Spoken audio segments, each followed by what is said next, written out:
Hey, what's happening? Welcome to the Pleasure Points podcast. I'm your host, James Rohr. I'm excited that you're here. I'm a dating coach, an acupuncturist, and a dude just trying to find his way through the world. My guest today is awesome. But before we get to that, I want to let you guys know that I have a new website. It's called invitinginlove.com. Invitinginlove.com. This is for all the single ladies out there who are frustrated with what's going on in their dating lives. And if you know that you're ready for a change, I know that I can help you. So check out the new website. There's a link there to a masterclass, which is also brand new. Check it out. If it resonates with you, book a call. I'd love to speak with you to get you clarity on what the best next steps are for you to attract that amazing partner. Now, my guest today is Philip Attar. He's a Reiki master, a mindset coach, and a sound meditation guide. His practice is centered around mastering flow and igniting consciousness. This dude is awesome. He was sick. He got some crazy autoimmune disease that I'll talk about in the podcast. He healed himself completely naturally from that. And now he's devoted to helping others find that flow and consciousness in their own lives. Dude used to be a New York City creative director, and now he's really working a lot as a coach, doing Reiki mindset practices and helping people to reconnect to their heart. I had a really good time talking with him, and I know you guys will enjoy it too. You can check him out at Instagram at Philip Attar. That's at PHILIPATTAR, or his website is philipattar.com. So without further ado, let's welcome to the show, Philip Attar.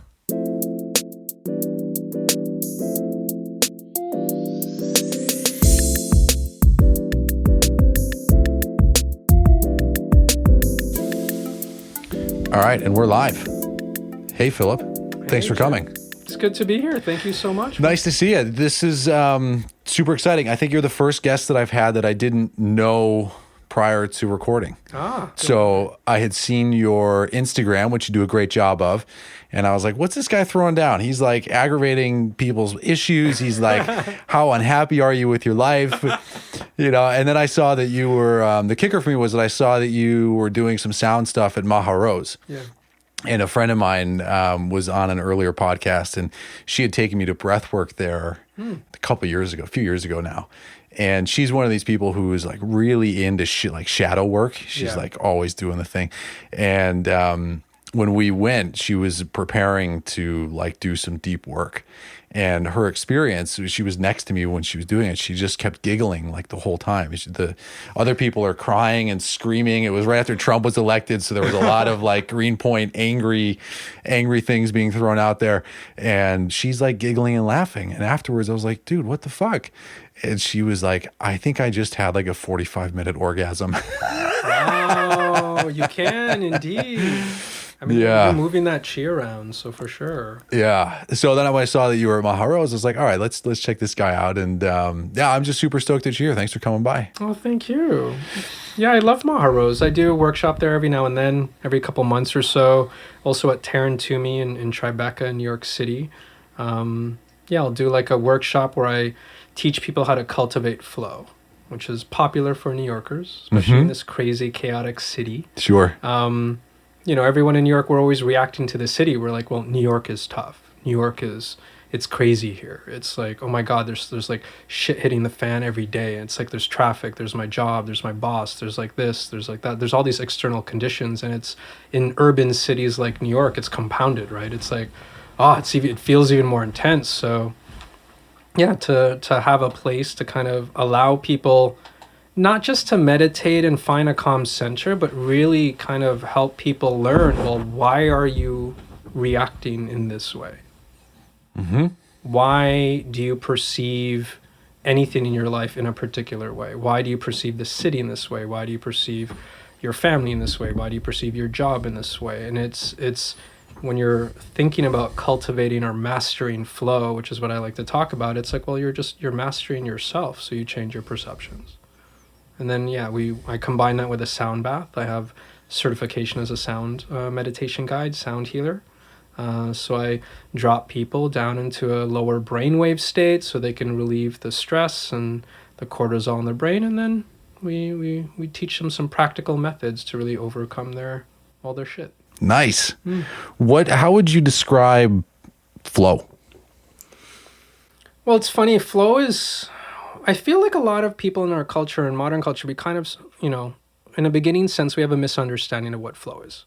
There's this old archetype of, okay, I'm going with the flow. I have a joint in my mouth. I'm just like, 60s hippie. And I'm like, oh, okay, as the world turns, whatever the universe gives me. I have a more, well, even in modern practices, it's more about having an active connection with flow, meaning one of the things you said something really interesting on my Instagram, I aggravate. I'm like, I do, because I'm like, put your crystals down. This is about your heart and your mind. Because without your heart and your mind, you can't perceive anything with that crystal. When we're talking about the universe, it's not outside of you. Do you feel and recognize that you are within the universe? If you're standing on the moon, where's the universe? If you're standing in another galaxy and you're observing the Earth with a telescope, where's the universe? If you're sitting here in Brooklyn or New York, where's the universe? It's within you. So to really understand flow, you have to understand that you are part of it. You are an active participant in flow. The universe is a mirror of you. And without you aligning with your internal vibration and resonance, where then you can emanate what you desire with ease, without tension, and flow within that stream, that's flow. But you're part of it. It's not like anything outside of you. It's not, I always joke all the time, even though I love Maharose and I do all my workshops there, and I have crystals myself. And I love the power of anything that, as a totem, that aligns you with your heart.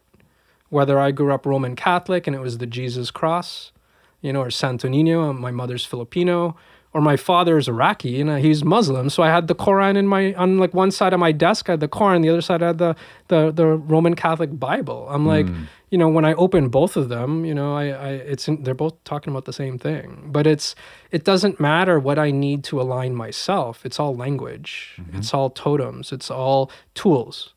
But the alignment happens inside of you. The alignment happens because you feel the flow. You feel aligned.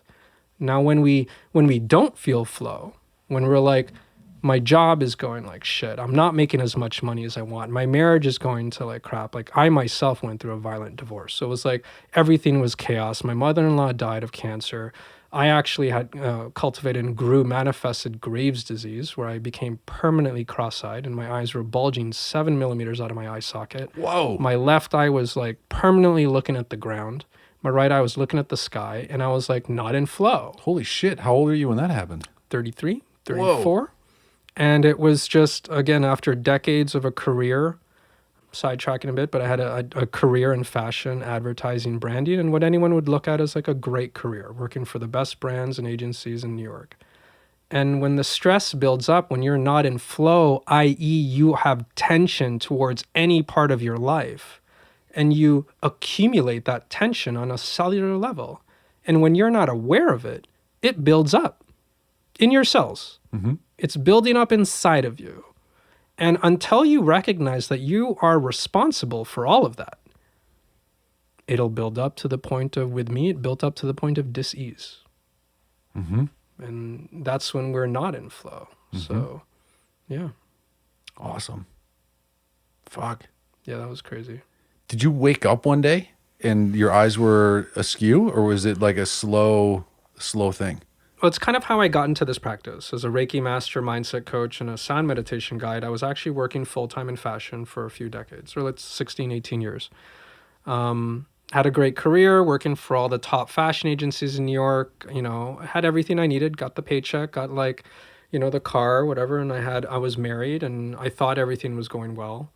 But I was always still angry. And many creatives in this industry in New York, I think, could resonate with this. I was a creative director and I was an asshole. I was like, some of my art directors hated me. And, even though I was like, I practiced meditation. And I was, several times in my head, I'd be thinking I was a hypocrite. I'm sure people thought that too. And it was essentially what was happening was decades in my life up until my 30s of just unalignment with who I was. I grew up with a schizophrenic father. My father was on welfare. My parents got divorced when I was 6. Of course, all the tension and identity of that. My mother worked her ass off. I love her to death. God bless her. She as a single mother hustling to just keep food on the table and make sure we're not on welfare as well. But we lived in cooperative housing, and then just all the tension around, what everyone has in their life. all that tension accumulates when you're not listening to yourself. And we're not trained in this society to do that. You don't listen. You do things because of an assemblage, an identity that you want to create. I wasn't popular. I was insecure. So I'm like, okay, good. I'll go into fashion because then I'll be popular and I'll be secure. And that's most people in fashion. And I think everyone can relate with that. It's the most insecure people that get into it that then create so much beautiful beauty from that insecurity. You know, when people would take photographs of me and be like, oh, you got great style. And I'd always joke. I'm like, yeah, it was ingrained in my insecurities to make up for whatever I didn't love about myself. Yeah. Long story short, the tension builds up in job after job where I'm just not happy after decades. I'm just unfulfilled. I'm unconnected. I'm angry. And then I get married with someone who I love. We loved each other, but then we're also going through identity issues at that time. Who am I? I don't even love my job. You define yourself with your career and what you do. And when you don't love that, well, who am I? And then long story short, even our relationship wasn't working out. It was very violent marriage, in all honesty, verbally and physically. It was ballistic. And to the point where we're constantly fighting. Cops would be called in the subway. We'd be that couple. Wow. And just like shit's constantly hitting the fan. And all that tension is building up in my cells. And not just from the marriage or the job those past few years, but from my whole life. And you're not conscious of it. You're not, when we talk about enlightenment, I wasn't awake. I was in the emotions that I was feeling and I was allowing them to suppress me. So, taking care of her mother in Connecticut, we moved to Connecticut to help her mother. She was sick from breast cancer. We had a violent marriage, fighting every day. Us going through all of that, the financial stresses of also the family and just cancer in this country and hundreds of thousands of dollars in medical bills. Her mother passes away. Our marriage goes to shit. I go off into the woods in Connecticut and I'm like screaming off the top of my lungs. Screaming. And I literally 2 weeks later, I wake up. And because I let out all that stress, and not in a good way, the rage, I woke up, my left eye, it just was like, you take this for granted. You close your eyes, open them, you're looking straight. They weren't looking straight. They were like down. And then I could feel them like slowly after 5 minutes move back to center. And I'm like, what the fuck is that? And then I get into fights with my wife at the time about that too, because she's like, oh, it's fine, it's fine, whatever. I'm like, no, there's like something going on. And then, medical bills, doctors, diagnosis later. About a month and a half later, it just stayed down. My left eye stayed down. My right eye started moving up. 3-4 months after that, my eye muscles started pushing the eyes out. And I had to wear an eye patch, couldn't wear my contact lenses anymore. And my eyes were actually bulging out of my head. And I couldn't work. I couldn't see. My security in myself was shot. Everything. It was like I was full of dis-ease. Yeah. To the point where my body was like, okay, you haven't been listening, Phil. Fuck you. No, really. It's like, you're not paying attention. I know that dialogue, yeah. Fuck you. Here you go. You're going to listen now? And then, a couple months into it, it's like fully cross-eyed bulging, and then I couldn't work for like 2-3 years. I just kind of went in a hole in Connecticut. Didn't even tell my friends here. They're like, where'd you go? I'm like, I just went into the woods. Wow. There's a connection in Chinese medicine between anger and the eyes, the liver meridian. Yes. Yeah. Yes. Yeah, because I had a detached retina when I was in acupuncture school. And listening to your stories, I'm just reminded of that whole experience. Eye things are fucking crazy. Oh, man. And it's interesting when you talk, I love that, because when you talk about it from Eastern practices, I studied Qigong as a kid in Kung Fu. And it was just the alignment of interesting how my creative arts and my vision was impaired because I wasn't aligning. Also, it's a thyroid condition, throat chakra. When we talk about this stuff, chakras are just adrenal glands. There's 7 chakras, 7 centers of adrenal glands in your body that distribute different hormones depending on how you feel emotionally. That's it. There's no magic, no woo-woo. Yeah. That's it. And it's like, I couldn't communicate who I was for years. Couldn't communicate in my relationship. Couldn't communicate with myself. I was a constant pathological liar to myself throughout my entire life and to others. And then the anger builds up. And what gets impaired? The thyroid weakens, autoimmune disease, activates Graves' disease, muscles inflamed in my eyes, the anger that you're talking about, and boom, dis-ease. in Western medicine. They're like, oh, we don't know what causes it. I'm like, you guys kill me. That's another conversation. But yeah. So then what do you do? I mean, if you were doing Qigong as a kid, I love Qigong. I would imagine that you had some kind of awareness of the subtle body or subtle energy, even though sounds like for a while you chose not to pay attention to it. Well, yeah, you do it as a kid until you're teens, and you're like, okay, I don't need this shit anymore. I could deal with life. And then 20 years later, you're like, oh, I think I know what that's about now. But it's out of necessity. So I'm going to doctor, seeing endocrinologists, and just doing it the traditional way. They want to like cut the bones in my eye muscle so the eyes will reset. I'm like, fuck no. They want to rip out my thyroid and give me drugs for the rest of my life, hormone pills. I'm like, that doesn't sound right. Like, why should I do that? And I remember one doctor was like, well, your body's not balanced. And then I told her, I'm not going to name any names or which hospital. I was like, it clicked in me. My Qigong practice came in my head in that second. Yeah. If my body's not balanced, why can't I rebalance it? And that was after tens of thousands of dollars of just appointments. Sure. Over a year. Right. And nothing's healing. You're just like, they don't even know. They're like, okay, try this. I'm like, and I was already an angry guy. When a doctor tells you, okay, try this, I'm like, fuck you, why? It's costing me $17,000. Is it going to work? We're not sure. Well, why should I do it? Yeah. And when they can't give definitive answers, I'm like, why am I listening to you? Yeah. And after tens of thousands of dollars later, no disrespect to that industry, but just in my personal experience, I was just like, I'm fucking going blind. I'm literally broke. I'm in debt, like 80 grand. And I'm like, this isn't working.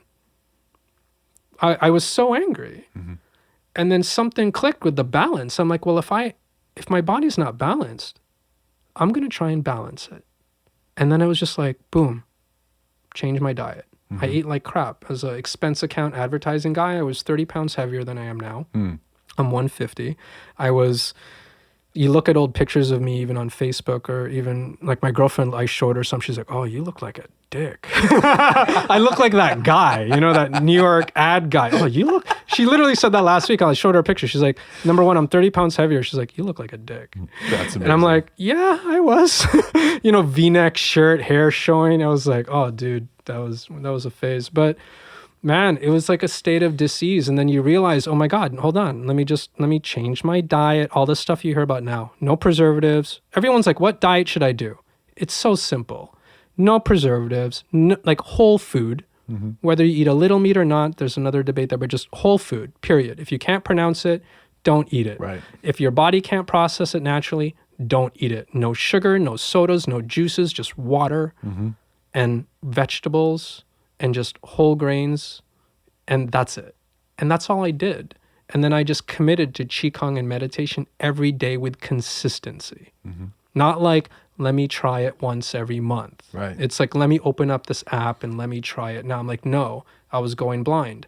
Consistency. A year and a half later, the eyes started to reset. Wow. I visited my endocrinologist. They went back to about 1 millimeter out of my eye socket. They reduced like 5-6 millimeters. You're looking at me now. I'm like, they're straight. And my doctor was like, where'd you go? Did you go to this? Would you go to Mount Sinai? Did you see that guy? I told you. Did he fix it? I'm like, no. I meditate and I eat vegetables. I rebalanced my body. Yeah. Hard to profit on that. Yeah. You can. I mean, that's an awesome conversation there. Oh, man. I'm just really, there's so many things that I'm vibing with on this. I was telling you before we started about how I used to be sick. I was 18 or 19. I was 19, I think. Was diagnosed with ulcerative colitis. I started having like rectal bleeding, and the doctor on the first diagnosis was like, this is what you have. You're going to have it for the rest of your life. There's nothing that you can do except take Chronic this medicine. Illness, yeah. Yeah, you're going to have this disease. He goes, you and I are going to be seeing a lot more of each other. And if you're lucky, at best, you'll be able to manage your condition. 19, never really been sick before. And this is the message. And I'm like a wood constitution anyway in Chinese medicine. So, I tended to irritability and anger. And I was just getting like more and more sick over the years, and I'd call him and be like, hey, I started taking this medicine. I think it's making me worse. And the doctors are like, no, it's not the medicine making you worse. It's you just getting worse. So I kept taking it, and I just did all of this shit. But the turning point, people are like, well, how did you end up like healing yourself? And I said, well, I don't know if that I healed myself. I put myself in a position for my body to take better care of itself and to find its way into flow. But I distinctly remember being out on a vision quest. So I've done a lot of work with some Native Americans. And so I was out doing this vision quest. I must have been sick, I don't know, maybe for 5 or 6 years with active symptoms. And I've been so excited to do this vision quest. I was so excited. And then the moment they kind of closed the loop and then left me for a couple of days, I was filled with this like anger and this desire to be anywhere other than I was. And I was like, I'm going to honor my commitment. I'm here. Like, I get that there's a part of me that wants to just flee, but I'm here in this space. And after sort of stewing for a while, I was just like, okay, dude, like, what the fuck? And that was when I realized that I was harboring this tremendous amount of anger for that first doctor. Resentment. That first experience of what I call now like medical hexing. I was so angry that he had said I had this disease I'd have forever, and I grew up in the Midwest, so you just sort of do what the doctor says. And, that's the thing, very obedient.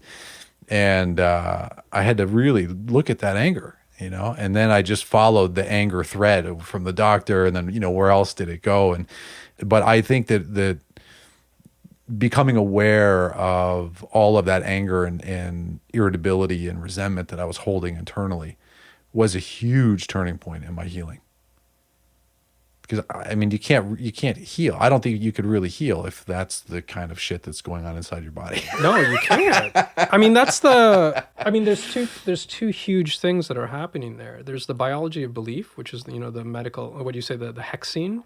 Yeah. It's so interesting in this medical industry when they give you a diagnosis that they don't even know themselves. Right. Like, they're really not certain.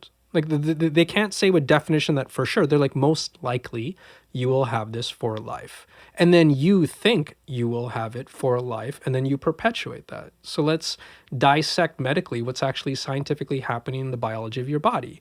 When you have thoughts, and this is just the nature of just modern epigenetics, if anyone's interested in all this stuff, like Dr. Lipton and whatnot, the biology of belief. Yeah, this is about, 3 things that affect your DNA and your cells. Environment, so how you live, what shampoo you use, the pollution around you. There's trauma, something physically happening to you, or actually catching a disease, airborne or whatnot, or through the blood.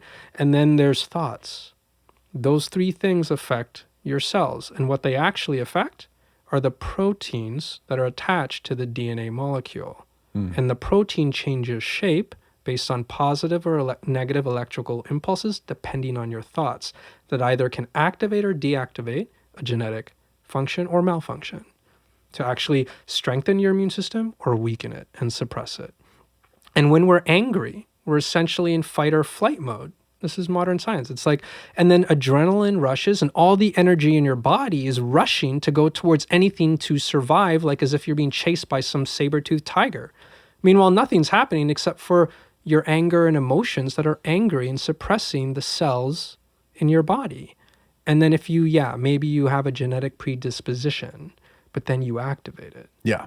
And that's what they said. They were like, oh, you took the genetic test. Like, you were positive for this Crohn's marker. Like, clearly this is what you have. He didn't even say, like, most likely we'll have it forever. He was They're just like, this is what you've got. Yeah, that's like voodoo. So, I know. That's modern day voodoo. So years later, I mean, I unravel it and it's like, oh my God, like, how could they even say that? Like, I mean, even if that's true for 999 people out of 1,000, like, maybe you're the one. It's like, it's that crystal ball kind of experience is intense, So then what I loved your story about when you go to the doctor about, I was like, well, I ate well and I meditated, because when I eventually got the clean bill of health, the doctor looked at me and he was like, this is like 4 doctors later, I've been fired by everyone in between. And he was just like, I don't see any trace of the disease. And I said, great. He's like, well, by law, I'm supposed to keep telling you to take medication that you haven't taken for years. Of course. Like, okay. And he's like, you're not doing anything right now? I was like, well, I'm taking care of myself. I said, I used to take a bunch of supplements and now I've weaned off of those and I'm feeling good. you know? Yeah. And he turns off his like dictaphone for the medical notes, and he just looks at me. He's like, "Good for you, kid. Keep up the good work." Yeah. You know, which is great. And I was just like, whoa. And I had spent so much time visualizing that moment. You know, we work with the same coach who talks about like driving a Bentley. You know, and he was like, when I got behind the wheel, it was like no big deal because I'd lived it. I had lived that moment where a doctor looks at me and says, "We can't find the disease anywhere." Yes. I had lived that moment so much that when I heard it, I was just like, yeah, of course this is what you're saying. I mean, I've been feeling better, obviously, too. But I was like, that was one of those moments where I was like, oh, this was my future pacing manifesting here. Yeah. And then when I left his office, I just started crying. It was just so the beautiful. profound sort of like, oh my God, finally. Well, it's all that's the one thing you and I share. Anyone that's full of disease, it's like disease. It's like all that rage builds up and it literally bubbles up as friction in your cells. Like I always say to my clients, it's like, imagine your cells as like your fist, and then take your other hand and wrap it over it. Now apply pressure. Yeah. Now, what if you do that over like, it's like a snowball. Do that over 1 year, 2 years. And I'm doing it right now. And like you grab the fist, like grab it even harder. 3 years, 10 years, 20 years of aggravation that you're not consciously aware of because we're not connected to our feelings. You're not connected to your heart. You're conditioned to just look at the outside world and then fulfill yourself with whatever you're doing or acting on or whatever you're surrounding yourself by. And we're actually not looking within. And then when you're not looking within, the tension builds up and you can't fix it because you're not even looking in the area that needs to be fixed. You can't even diagnose anything because you're not even aware it exists. And this is enlightenment. This is consciousness. This is being awake and not. And that's when people talk about enlightenment and dharma and like samadhi and like raising in our consciousness and kundalini rising, that's it. It's awakening to a level of consciousness where you realize you are not your emotions. You're actually a consciousness that is detached from your body, but connected, just perceivedly, like you're actually, oh, hold on. I'm looking at my hands under a microphone and I could move them, but that's not me either. You're like, whoa. And I'm not high. I'm not doing ayahuasca right now. I'm like sitting here with your cat and some tea. We're just talking. I don't even drink. It's like, holy shit. Like, that's it. But that's the point. Yeah. Because then when you could detach and connect, really, when you can connect at that level to your consciousness, you can then begin to observe your body and your emotions and yourself, where then, like you with that shaman and me with my practice and whatever healer you see, whether me as well as a Reiki master, that's all we're doing. Allowing you to connect more with your heart, amplify that connection where you actually cognitively detach. And then you could release the emotional blockages. When people say, oh, energy blockages, you're releasing. What are you releasing? Inner tension. Yeah. And some people in the West are like, oh, what's this voodoo? What's this magic? I'm like, no, you are you're releasing inner tension. You're connecting more with your body so you could feel more. When I breathe like that, like a pranayama breath, what am I doing? I'm feeling more with so much more depth. You do that consistently, you wake up, you detach, you enlighten, you raise your vibration, and then you actually you can heal yourself. Because now you have potential now to then release your demons. You know, a couple 100 years ago, they'd look at you and be like, oh, that's like, release the demons, Jim. Take it out. I'll heal you. And it's like, I love that stuff. You know, I grew up with like Roman Catholic or evangelists, and it's like, oh, I'm healed. And that's the same thing. Yeah. There's actually no difference. Yeah. It's the biology of belief. And I love these analogies. It's like, you know, whether it's the shaman, the Reiki master, the life coach, the evangelist, Jesus, whoever. Releasing the tension in your body, allowing you to awaken to your emotions with more depth so you can observe that you are not them.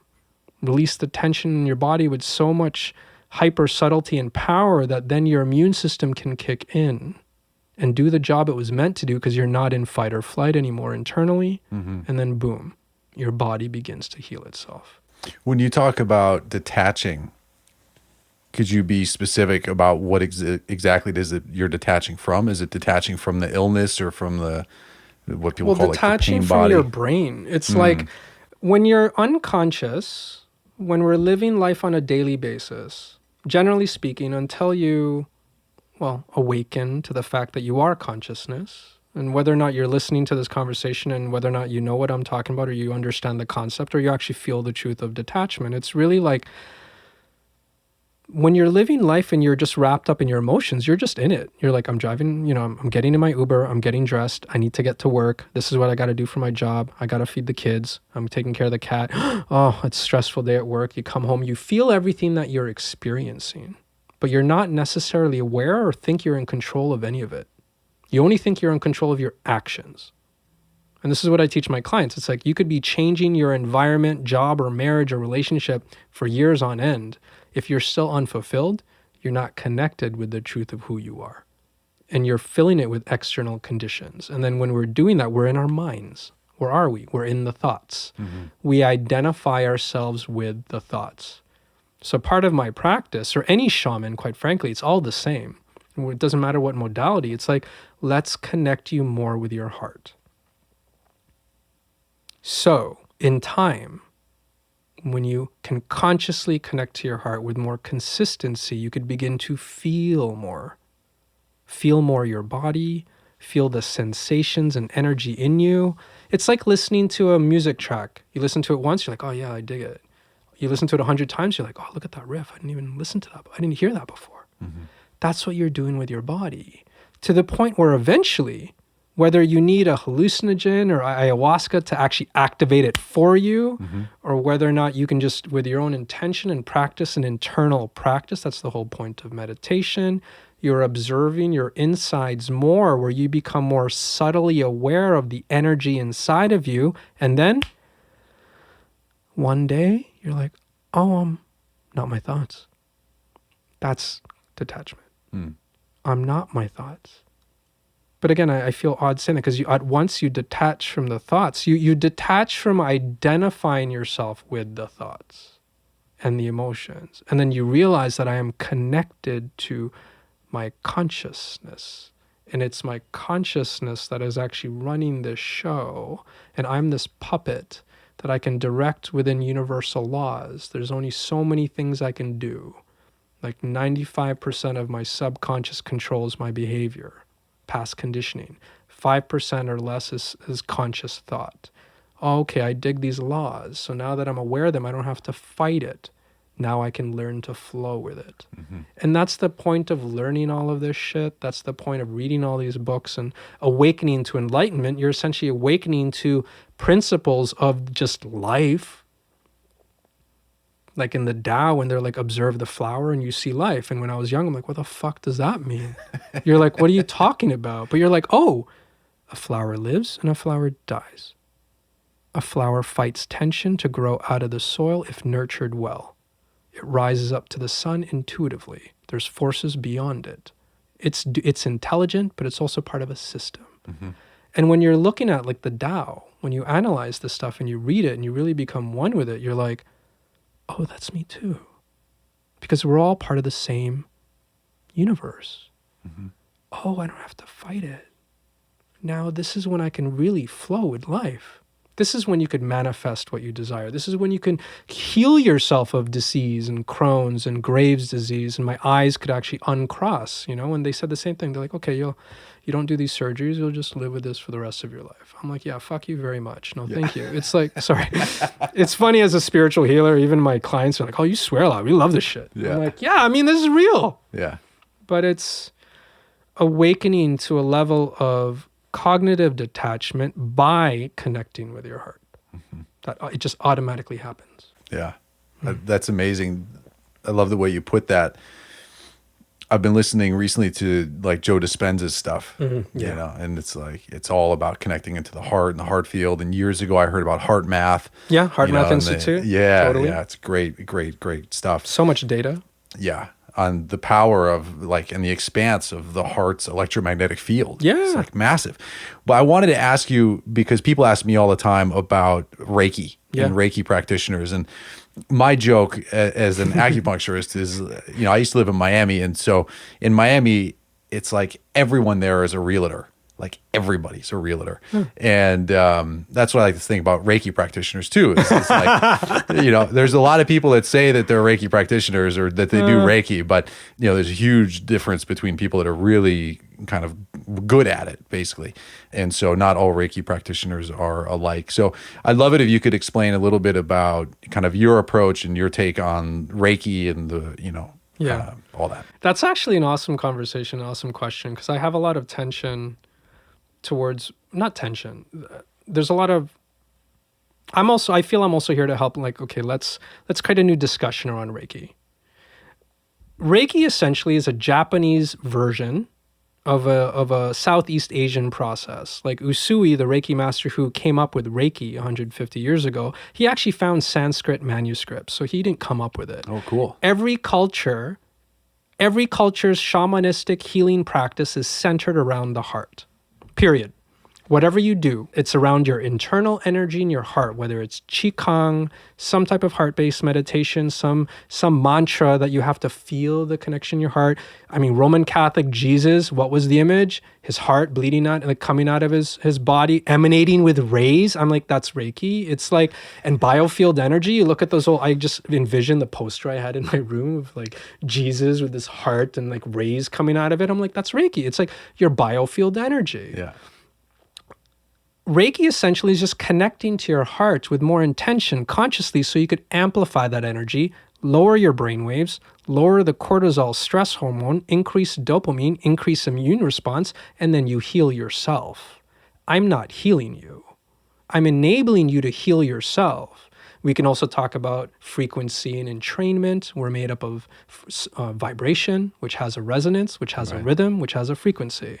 So if I lower my frequency, because I'm able to, because I've practiced it for years, and I can take myself from this to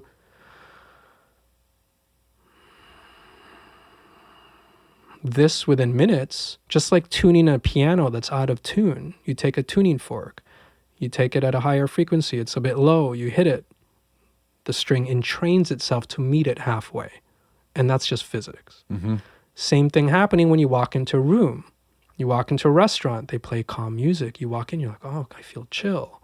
This shit's real. It's vibration. Right. You feel chill because the music and the environment and the energy of the environment help bring you down. Now, Reiki is you seeing a practitioner, having them help you bring yourself down.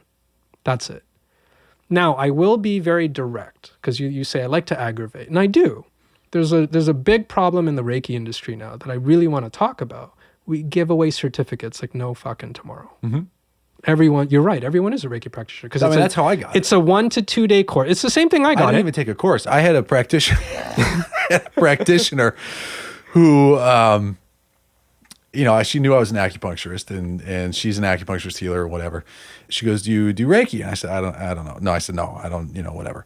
And she goes, well, I'm going to give you the symbols.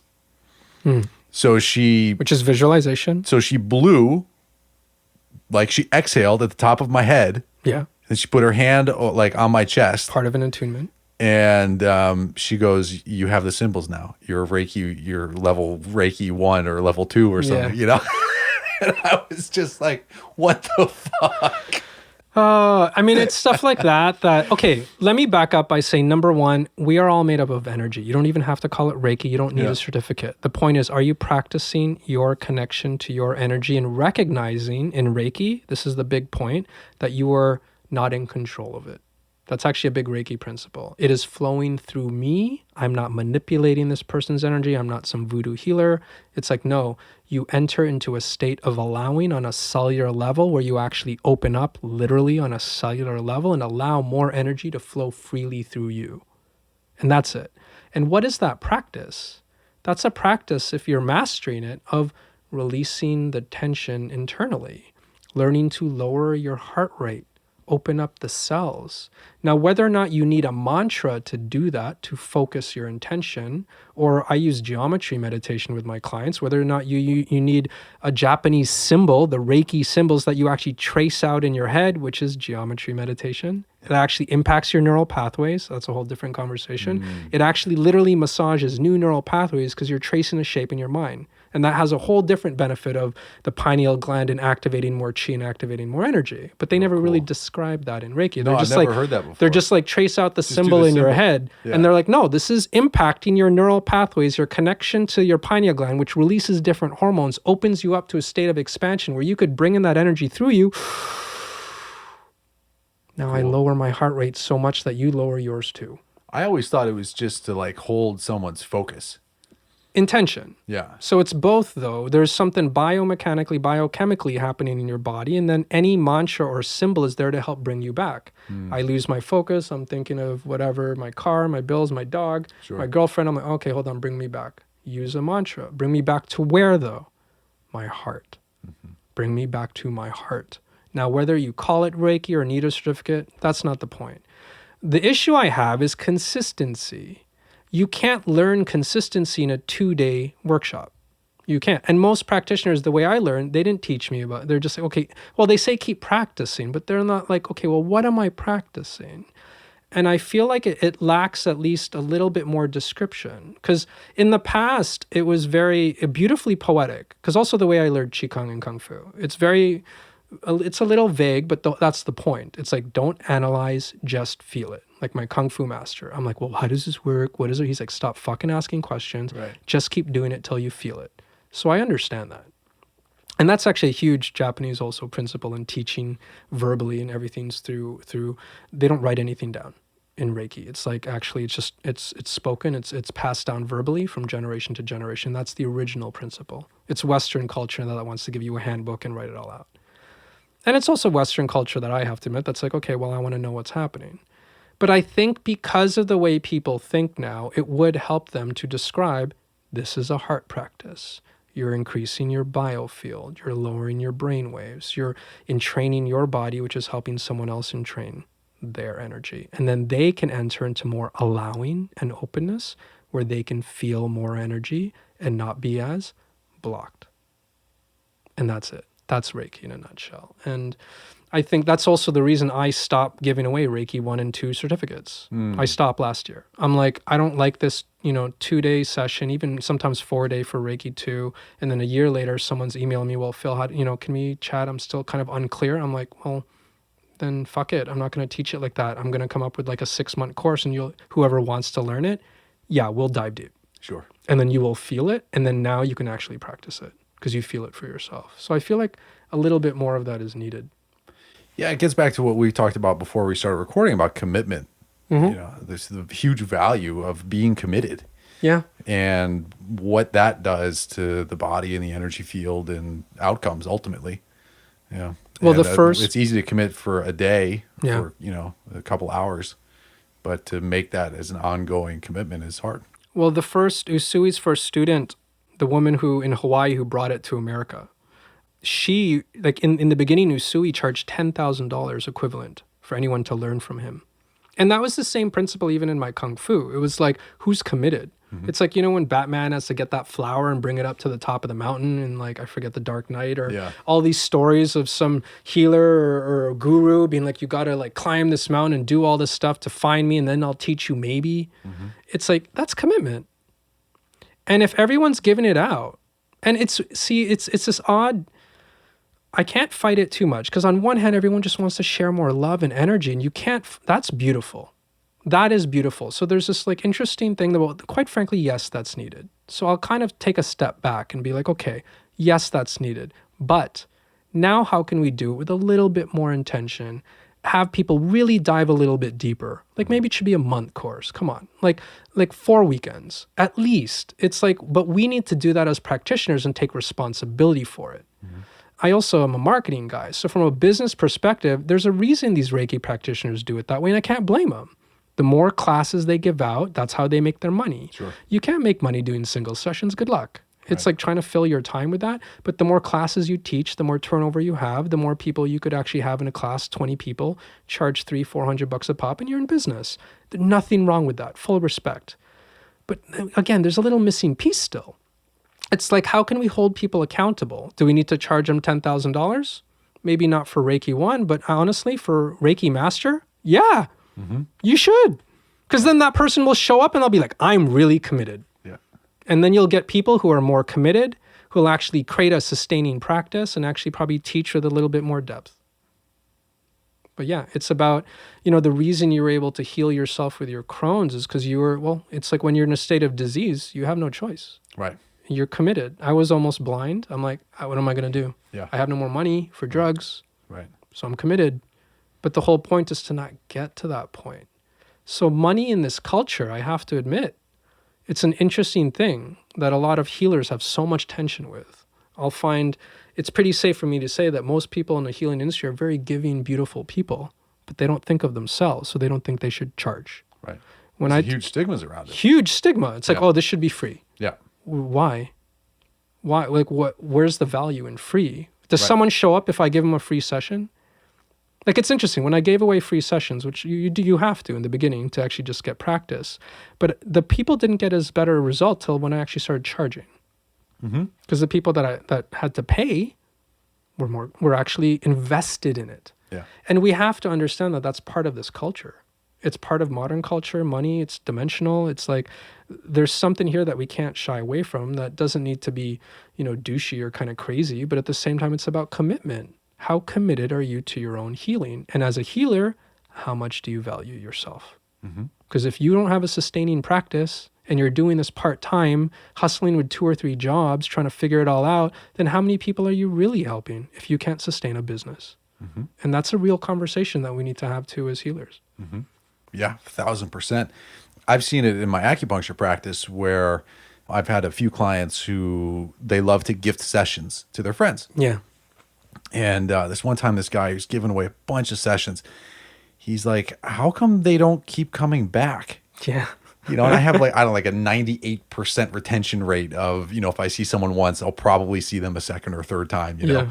And, but not with the sessions that have been given away. Yeah. And I said, well, because they just don't value it. It's like a spa treatment, which is fine. It's cool. They felt great. We had a good time and, whatever. But it's a very different thing when people are invested, and one of these things that I heard from the coach that we work with was this great thing that I'd never thought about it before, where they said, rate your happiness. Yeah, it must be your happiness. Like rate your happiness on a scale of 0 to 10 in these different areas in your life. One of them was like the impact that you're having. One's your relationships, one's your finances, and something else. And so we go through and we're writing it out. And she said, okay, if you're at a 0 to 3, that's a good spot to be in because you're so desperate, you'll make changes. Yeah.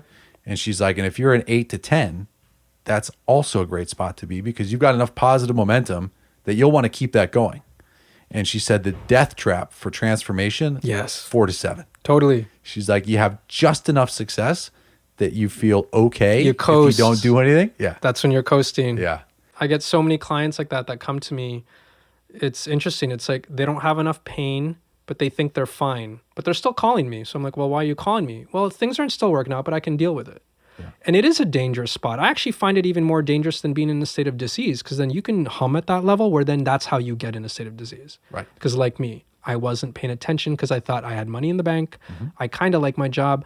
I kind of hate it. I got a car, got a cool apartment. It's like, I think I'm okay. And then you literally coast on this, but you coast with the tension in your cells. And it's the hardest place to transform because it's the hardest place of self-realization that you need to transform. And that's, again, consciousness. It's also, with me, it's the reason why I stopped giving last year, over a year ago, single sessions, individual sessions. I'm like, done. I was exhausted, not only from a practice of just single sessions, but I was like, my clients weren't transforming their lives. They'd come back 3 months later, they're like, oh, Phil, shit's still in the fan. Can I book a session with you? I'm like, sure, come in. And then you teach them the same principle again. Yeah. And then they think they need you, which is what I hated. Right. I was like, you don't need me. I don't mind taking your money and having a good practice. But I'm like, you don't need me. Why can't I just teach you how to do this? Why can't I just teach you self-Reiki? Self-connection. Why can't we teach you how to self-coach? Like, you're not even showing up committed, so 2 years later, your issues are still happening. Like, even for anyone listening, if you're having issues with your marriage, your job, your finances, your bank account, your own emotions, your anxiety, How long have you been ignoring that? Like, seriously, like, pause. How long have you been living with it? A month? Probably not. A year? Probably years. How long have you been dissatisfied? How long have you been frustrated? How long have you been anxious? How long have you been in an unhealthy relationship? How long have you hated your job or been frustrated or dissatisfied with your job? How long has your finances or your business been going up and down and hasn't been stable? Now we manifest our reality. And that's the hardest thing for people to realize. So like the industry sucks. It's this with the stock market. It's this with this job industry. It's my wife. It's my boss.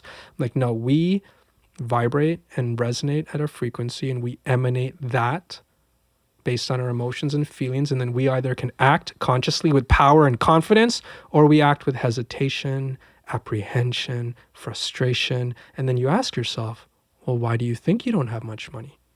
Why do you think you're not as abundant?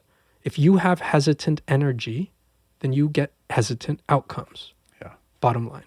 Yeah. And do you think you're going to fix that with 2 Reiki sessions? Mm-hmm. Sorry. It's like, and this is why I'll tell any other Reiki practitioner, if you're giving away individual sessions and you're listening to this, please consider. Package that. Offer them a solution.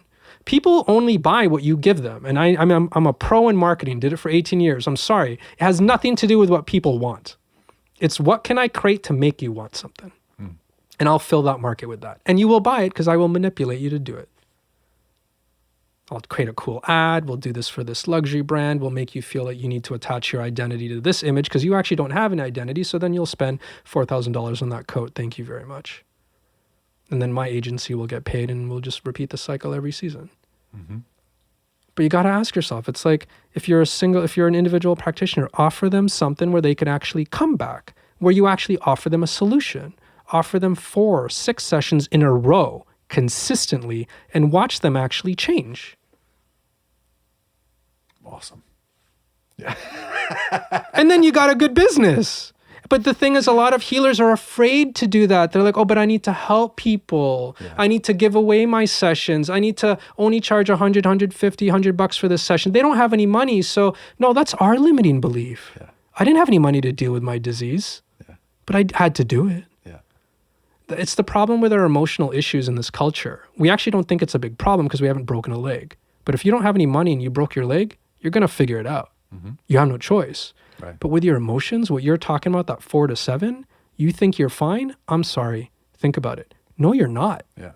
How long do you want to live at a 4 or 5? Right. When I get calls from women inquiring about the dating stuff, someone who's just out of a breakup, in many ways, is way better, way more motivated. They're in the 0 to 3. Oh yeah. Than someone who's been single for 3 or 4 years. Because they've figured out life without a partner. They've habituated themselves to the loneliness. And one of the things that I say to them oftentimes is like, listen, you've got to be decisive. Mm. Like I hear all the time from women that want their partners or their people that they're hanging out with to be decisive and to choose them. Mm. And I said, you also have to be decisive and choose yourself. Invest in yourself and watch what happens after that. Yeah. I got a note from a woman that I had a call with 2 years ago. She was calling. We talked about, what was going on with her, and she chose not to work with me. And she reached out to me last week. She's been following my stuff and seeing what's going on. And she said, hey, this guy just broke up with me. We'd been together for a couple of months, and I need help. If you could talk in your Facebook Live about how to communicate better, like that would be great. And I was like, well, what's going on? Mm. And she said, well, we started off great. He was like saying all the right things, and we were feeling all this stuff. And then he started going through all sorts of stuff. He was like, depressed and lost his job and all of these things. And she goes, and he started to pull away and retreat. And he wasn't returning my phone calls. And then when he finally comes back, he says that I'm a terrible communicator and he thinks I'm really judgy. Oh. And he doesn't want to see me anymore. And so she said that she reached out to her friends and said, hey, do I come off this way? And her friends were like, no, like it's all good. So I read that and I just replied, why do you think that communication is the problem here? Mm. I could have probably said that a little bit nicer. And she was like, well, because that's what he said. And I said, well, let me just mirror back to you what I'm hearing. I'm hearing that you're in a relationship with a guy who's really suffering. You're chasing a relationship with that guy. He's pulling away from you and you're leaning in even more and he's not interested in it. And then you're internalizing what he's saying is the problem. His detachment, his uninterest. All of his bullshit. Yeah. You've completely internalized it to the point where you're reaching out to me to get advice on how to communicate, which the short piece of advice is don't be an asshole. Yeah. Communicate from kindness. Talk to them as you would like to be talked to. Real simple. And connect with who you are so you could realize that, hold on, is this person even for me? To actually be consciously aware that person is actually in pain. He doesn't desire me. And that's fine. To be okay with that. Because if there was alignment, you desire each other. Yeah. Yeah. And, I don't remember enough of her history. If she has a history of chasing, unavailable guys, or feels like she needs to be overgiving in order to get, her value and worth. But it was interesting to see where, a lot of times what people think is the problem isn't really the thing. I mean, you must see that all the time with your clients who, say that they're unhappy with their job or their boss this or their boss that. And you're listening to it and you're like, I'm not hearing or feeling any kind of heart energy coming from here. Oh, 100. Except fear and despair, maybe. I had a beautiful call this morning with I interview clients before I work with them because I've created a practice, I guess, similar to you. It's like I have to pick and choose my clients because I spend so much time with them over a long-term 3-month program. It's like if we don't love each other, we're not working with each other. I want to look at my calendar. You booked a session for our weekly call and I'm like, oh, so excited to see Jim. Let's rip it. Let's do it. Let's dive into our heart. And if we don't feel it, we don't feel it. But she had such a beautiful experience. But many people come to me because they want to realign their creative careers and do something to help humanity, and they're just not sure what. Meanwhile, all this stuff is going wrong in their career. They're not making as much money. It's affecting their relationships. They're just creatively unfulfilled. They've been bouncing from job to job, and they come to me thinking it's the career or the relationship. And we dig deeper, and we're like, it's not the job. Again, not the external condition. It's that when we're at a stage where we're not compassionately aware with us and our heart. And when we can breathe that heart in and be consciously aware, like that beautiful woman with her own experience, it's like to be consciously aware not even of ourselves, but of someone else that's in need, that actually they not only, it's not really that they don't desire us, they're just in a place where they need to be by themselves. They're not pushing you away because they don't like you per se. They're pushing you away because they don't need you at this moment because they need themselves more. And that level of compassion can only happen when you detach again from your emotions, from your labeling, from your internal monologue, from your internal judgment. And then at that point, everything's circling so much in your head where you're stressed out for 10 years or you call someone like you or me. And all we do is help you unpack that. So then you align back with your heart. You align back with your you feel more compassion for yourself. You recognize, oh, this is who I am. I've been living a life outside of me. I've been trying to, create a mask of who I am based on what my father, mother, family, society tells me I should be. Went to college because of this, got this certificate for this. But hold on, did I want to do any of that? Do I know who I am? I mean, we hear this all the time in relationships. You can't find the love of your life if you don't love yourself first, and you have to know you. If you're not in a relationship where someone is not loving you for you, you have to ask yourself, are you emanating the truth of you? Or is there a disconnect between what you're actually projecting and what you feel you are? And it's that disconnection that when someone's in an unfulfilling relationship and they're like, well, he's just not giving me what I need. I'm just not, vibing with this, or they don't love me. And it's when we're not aligned with who we are, our hearts, all of that, my marriage, my job, my finances, my disease, your Crohn's, all of it, it goes to shit. Mm-hmm. And that's the work. Everything from any healer, coach, shaman, talk show, Oprah. I mean, I love Oprah. Super Soul Sundays. I'm like, I'm still manifesting. I'm gonna be on that show. You know, I'm like, Nice. I've been like, it's like Oprah, if you're listening. It's like for real. It's like all these people, all we're doing, Eckhart Tolle, you know, Deepak Chopra, everyone. It's like Sam Harris also. It's like all these modern. Even Joe Rogan in an interesting way, in his own way, he's very woke. Yeah. But he's a UFC masculine dude, but he throws in some He's like Oprah for dudes. He's Oprah for dudes, hunters. And I know this because my cousin Audi is actually a UFC. He's a what do you call an agent for fighters. So it's all in the you know in all that. So I'm just like, oh yeah, he's talking about meditation for dudes. He breaks it down practically because we all need our own coach. Mm-hmm. Everyone has their own tribe, and that's what I love. All of us coaches, healers, podcast hosts. Like we're all here not just to wake people up, but yeah, to heal them. But how? We're all here to connect them more with their hearts and their feelings so they can trust themselves, so they could live their best lives by being who they are. Yeah, and we know that in relationships, attunement is super important. So a really simple way that I talk about it with my clients is like, if you're not attuned to yourself, how can you be attuned to somebody else? Yeah. Oh, that hits home. Yeah. I was so not in tune in my last marriage. Yeah, I missed the mark too. I'm also divorced. I totally missed the mark. There were some things that I felt sort of righteously justified with, and there was a lot of sensitivity. I even apologized to her after we got divorced, you know, and my friends would be like, dude, you have nothing to apologize for. But I knew in my heart I did.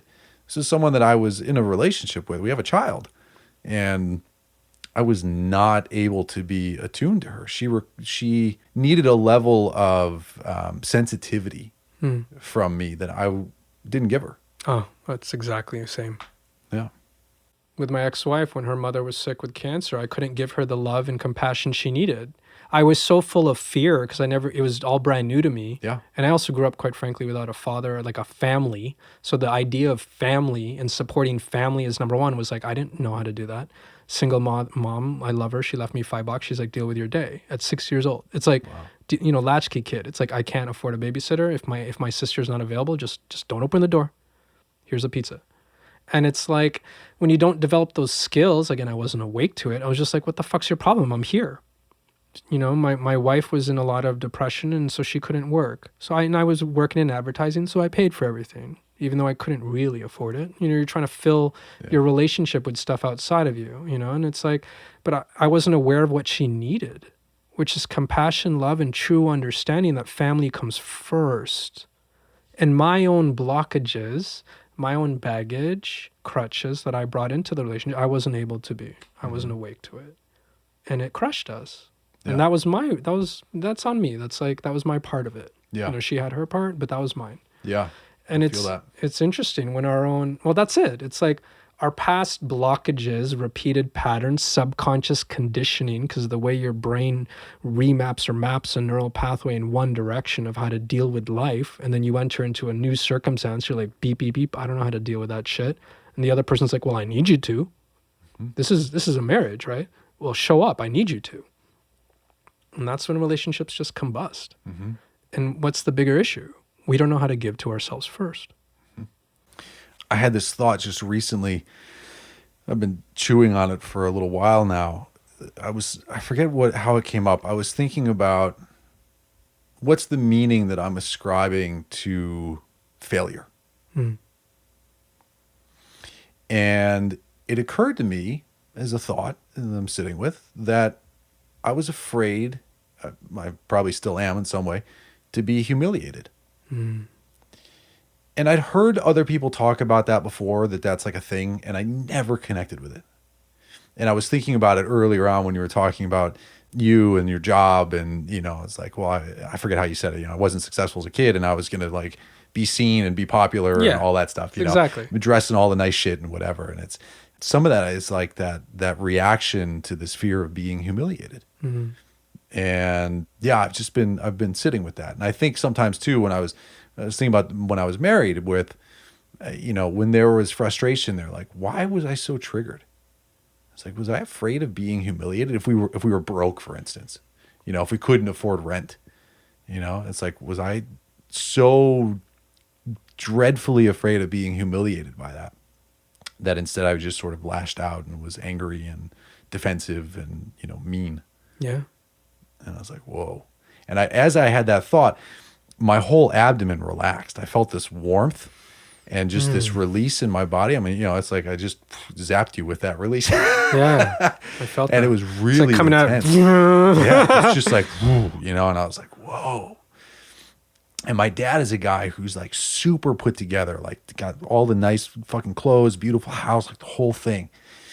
And I was like, oh, I think he's afraid of being humiliated too. This is, karma. And this like intergenerational thing, and I see how much he cares about how he's put together and stuff. And he's got, he's got his stories from his past too.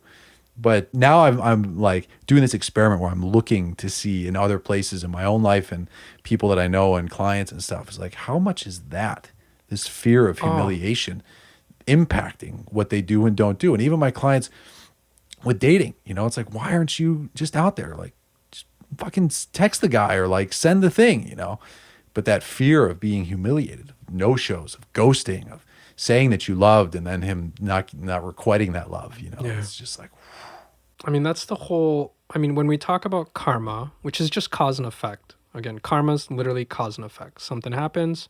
For every cause, there's an effect that then turns into a cause, that then turns into effect, and then that's life. Energy technically doesn't die. It keeps living, which means that, yes, karmically throughout generations, or i.e. even lives, it'll impact your future life. And when people are like, oh, how does that shit happen? It's like, well, quantum level, your energy technically doesn't die. It recycles back into the system. So, and then when we talk about subconscious conditioning, in my practice, we call it repeated patterns, negative patterns. In order to live your truth and live the life that you want and make all the money that you want and have the love life that you want and all that stuff, you have to live freely. You have to freely express the truth of who you are, so then someone loves you for you. So you find the job that you actually love. So you find the employer or business that loves you for you, or the clients, or make the product or help humanity with who you are. Like, I can see Jim is Jim, and Jim's, that you're Jim and I'm Philip, and we're in our shit. And we're living ourselves because we have, or begun to, it's a process of unfolding. We're working to unblock our repeated negative patterns. Unblock the subconscious conditioning in our brains and lives that have conditioned us to act in a certain way because we were reacting to life. Your father, if he had a fear of humiliation that showed up, I could relate to this, and like showing up with the best car, the best house, I'm going to be my best self and just in the world, I'm going to wear this Prada suit or whatever. It's like, I'm going to wear this Hugo Boss or like, Canali, I'm just going to be divine. yeah. I'm going to be my divine masculine self, and that'll save me from humiliation. That energy, or let's be real, the emotions of how he lives and acts and reacts in his life reflect on his son that he's living with, and that you are absorbing the habits of, or reacting to his anger, inner anger of being humiliated, perhaps. And then you absorb the same fears. Again, this is karma. It's Sure. like, and then you absorb the same fears and reactions to your life, and then you begin to mimic it and create the same conditioning in your brain. Yeah. So then where I took it was like, holy fuck. I manifested a disease where I was shitting blood 6, 8, 10, 12 times a day, and sometimes couldn't even make it to the bathroom. Kind of the, like, how more humiliating is that than being a grown man who shits himself, and it was just like last week where I had this humiliating thought, and I was like, holy fuck. Yeah. Of all of the diseases to manifest, I manifest the one that, is up there. A mirror of your attention. Yeah, exactly. Of this humiliation. I never really pieced it together when I was actively. We can't, because we're not conscious. But that's what I love about what you just described. That's Eastern medicine. That's when we're talking about emotional blockages and how it has to do with some specific disease or disorder. And then some doctors in the West are like, that's a bunch of hogwash. What are they talking about? It's like, no, this is what's happening. Your emotions are a reflection of your life. They impact you on a cellular level. They impact your adrenal glands, which affect the hormones that are released, which then can activate a specific disease related to that emotion. That's it. Now, on one of your Instagram posts, you talked about how people don't need to start with a clean slate. Oh, I was at a rest stop in I was driving to Canada. I remember I was wearing my hunting jacket. Not that I hunt, but it's just a comfortable driving jacket. I remember that. It's interesting. You're actually reminding me of that's one of my favorites because it's especially with my clients, you build up all these emotions and anger and resentment, and you're like, how am I going to fucking start a good life now? How am I going to get married? How am I going to get a divorce? Yeah, Like I've all the absorbed practical. my father's humiliating thing. How do you overcome that and now create a free life? Right. And how do I get a new job? I got to pay this New York rent. How do I even start? Where do I begin? I know I'm someone new. I want to create this new, business to help humanity, but I'm still this asshole fucking creative director working on P&G toothpaste. It's like, how do I do that? And the first thing I'll say to someone is, what makes you think you need to start from scratch? Yeah. And they're like, what? I'm like, you built a foundation. You built all of who you are. You built over however many decades, 30, 40 years. The fact that you want to move into a new direction is literally an effect because you're reacting to something you don't desire anymore.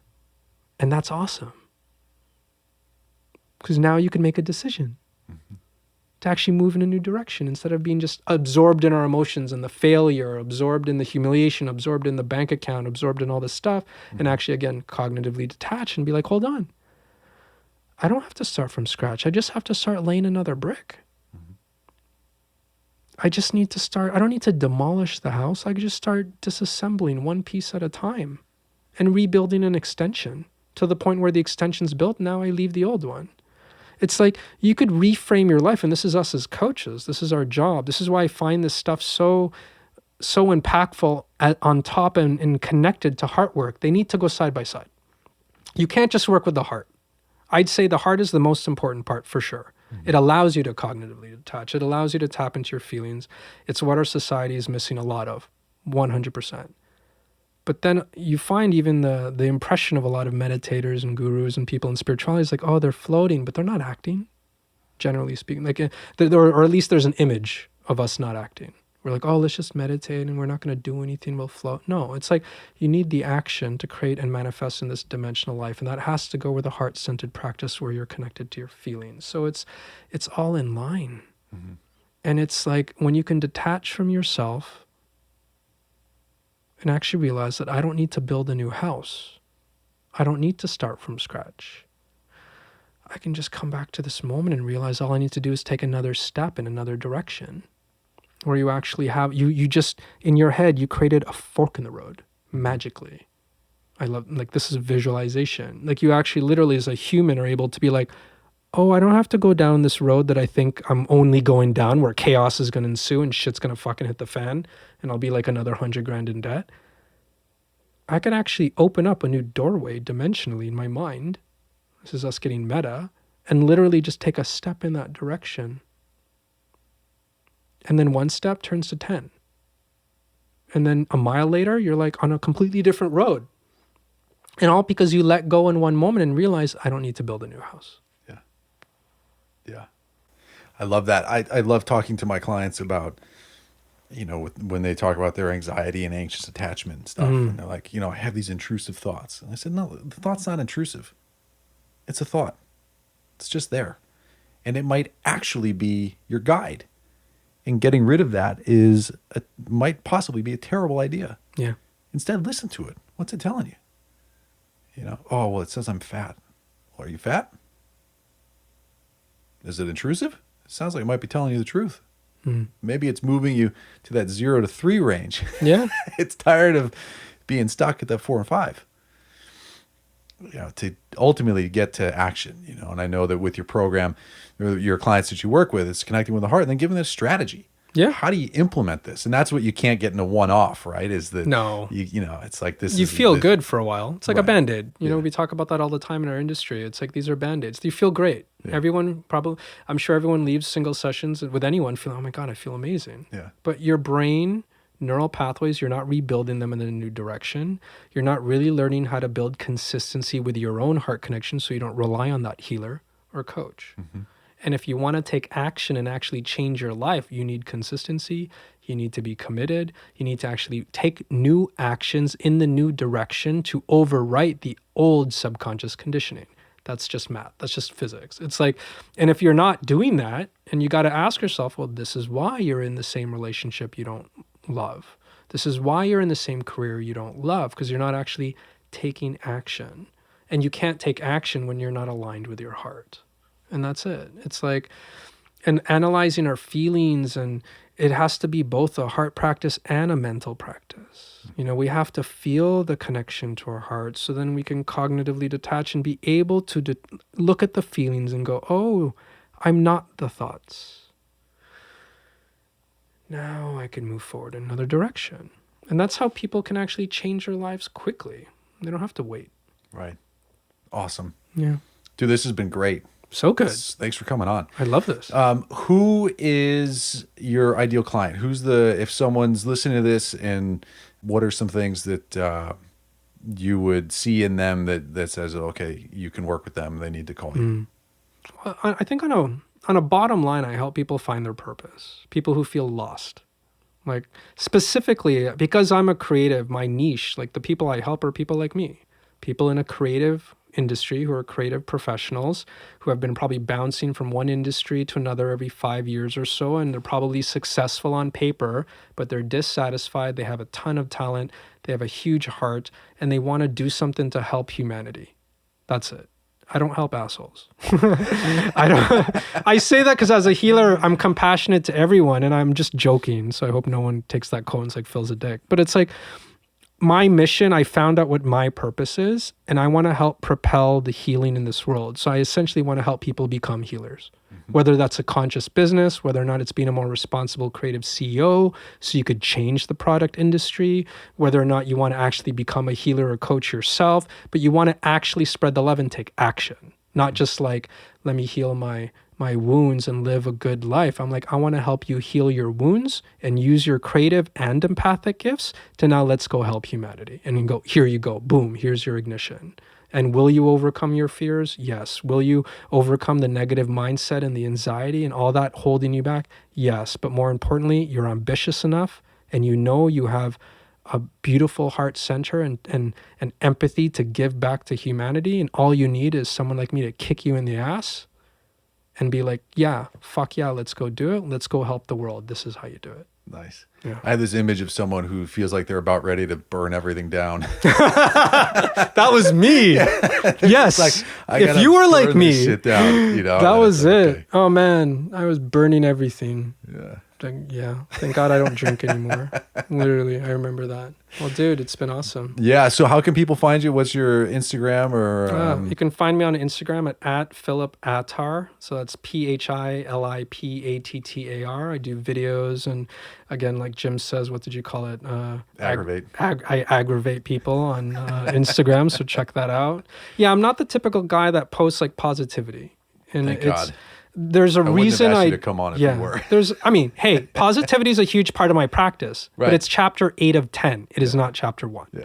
You cannot remap your mind by only thinking positive. You first have to overcome your demons, your mindset, the limiting beliefs, your pains, your traumas. So I pull out the traumas. I'm like, unless you deal with this and you know you even have it, you're not going to fix it. And 10 years from now, you'll be in exactly the same place. So read all the positive quotes you want. Read them all, post them all, but you're actually then the 4 to 7. You're masking yourself, and you're not really realizing the depth of your pains. My job is to help you pull out the depth of your pain, make you look in the mirror, so then you actually do something about it. And those are the people I want to help that are that committed. So then you can find me on Instagram or philipattar.com, of course, PHILIPATTAR. My program's called Mastering Flow and Igniting Consciousness. Awesome. It's not just a cool title. You really do ignite your shit. Dude's on fire. Yeah. Awesome. Thanks so much for coming on. Such a good conversation. Check him out, people, and we'll catch you next time. Thank you.